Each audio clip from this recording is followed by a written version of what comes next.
최근 확진자가 다시 급증하면서 정부가 단계적 일상회복 2단계를 유보하고 4주간 특별 방역 기간을 운영하기로 했는데요. 잠시 뒤 방역당국이 브리핑을 통해서 구체적인 특별 방역 대책을 발표할 예정입니다. 자영업자들은 그나마 회복되던 매출이 다시 꺾이진 않을까 우려하고 있습니다. 취재기자 연결합니다. 박기환 기자.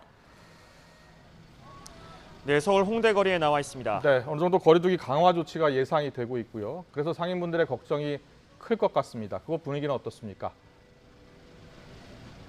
네, 일단 이곳 거리는 해가 지지도 않은 시간이지만 벌써 많은 사람들로 붐비고 있습니다. 이 단계적 일상 회복으로 활기를 되찾고 있는 건데요. 이번 달부터 일부 유흥지점이나 노래 연습장 등에는 방역 패스가 적용됐고 대부분 가게에서 영업 시간 제한은 해제됐습니다. 하지만 지난주 하루 4,000명이 넘는 역대 최다 확진자가 나오고 위중증 환자 수도 한 달 만에 2배 가까이 늘면서 다시 위기감이 고조되고 있습니다.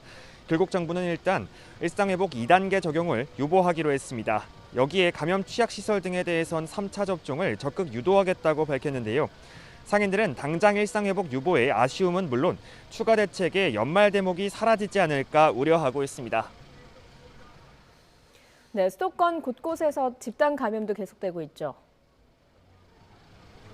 네, 그렇습니다. 특히 확진자의 42%가 집중된 서울의 경우 단계적 일상 회복 이후 확진자는 2배 이상 늘었고요. 사망자도 4배까지 급증한 것으로 조사됐습니다. 고령층과 미접종 청소년을 비롯해 시장 등에서도 집단 감염이 계속되고 있습니다.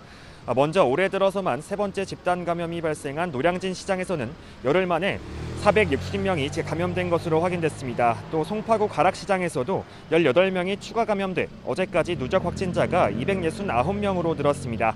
또 서울 강서구와 양천구, 경기도 의정부시 등에 있는 요양시설에서 10명 규모의 집단 감염이 잇따랐습니다. 인천 남동구 요양원에서도 동일 집단 격리가 진행되는 가운데 8명이 추가 확진돼 22명으로 늘었습니다. 또 천안 교회 관련 확진자는 392명까지 누적 규모가 커졌습니다. 여기에 미접종자가 많은 초등학교와 유치원 중심 집단 감염도 많아졌습니다. 경기도 포천과 남양주는 물론 광주 광산구에서도 각각 10명 규모의 확진자가 나왔고요. 경상북도 영덕군 학원 관련 확진자는 모두 36명으로 급증했습니다. 이에 따라 18살 이하 확진자는 전체 확진자의 16%로 집계됐습니다. 또 60살 이상 어르신은 21%를 차지했습니다. 방역당국도 이에 따라 어르신들의 3차 접종을 올해 안으로 마무리하고 취약시설 대책을 마련할 예정입니다. 지금까지 서울 홍대 거리에서 YTN 박견입니다.